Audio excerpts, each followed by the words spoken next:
May kaarawan sa pamilya ni na Rose Ann at ipinagdiwang nila ito sa isang resort sa Bawang La Union. Sa ganitong pagkakataon, mainam umanong kumpleto ang pamilya, kaya pabor din siya sa 4-day work week. Nagkakaroon pa po kami ng time sa family namin for gathering po, tapos ibang events pa po. Sa Ubas Farm naman ang pinuntahan ni na Mark mula Ilocos Norte. Nakikita rin umano niya ang kagandahan ng pagkakaroon ng mas mahabang day off. Sa family, sa pamamasyal, para may mga memories din po. Okay, at saka may time na. Opo. Inaasahan na rin umano ng mga resort at accommodation establishments ang epekto ng pagtaas ng presyo ng langis sa sektor ng turismo. Maari raw itong positibo o maging negatibo. Dahil kasi sa mataas na presyohan ng petrolyo, posibleng malimitahan din ang pagbiyahe ng mga turista. Yeah, I think yes. There is a positive and a negative influx for that, I guess. But I think the first month and second month maybe we're expecting that maybe there would be some families that will take advantage the 2-day non-working. We are expecting also that maybe after like a month maybe the revenue of the resort will definitely be affected. The sustainability most likely would be the challenging part because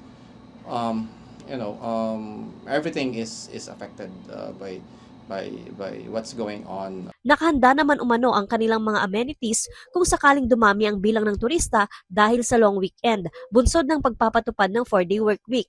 Pinag-aaralan din umano nila ang kanilang hakbang para hindi rin lubhang maapektuhan sa pagtaas ng presyo ng langis. That's the challenging part because if we're going to increase the fee, most likely we will some of the guests will not going to visit anymore. Let's see how we can work around. Anyway, we do have a fixed cost for the rooms, and it's a matter of how we strategize the occupancy, how we can deliver the expectation of the guest. Ang tsorya ng ilang accommodation establishments kaparehas din sa nakikita ng Bawang Tourism Office.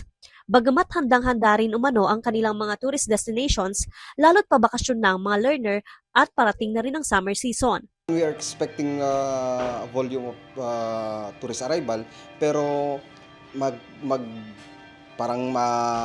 mabibigyan din ng effect yung tourist arrival natin dahil sa pagtaas po ng petrolyo, including na rin po ng mga ibang mga tataas na kailangan po nila for visiting Bawang. Kaya medyo we are expecting and we are ready naman po with regards to pagtaas talaga ng mga tourism arrival natin this summer kasi ito yung mga peak season. Pero yun din, naisip din namin yung possibility na bumaba, mag-decrease dahil din po sa pagtaas po ng petrolyo. Kaligtasan pa rin umano ng mga bisita at komunidad ang babantayan ng kapulisan. Joanne Punsoy, Balitang Solid North.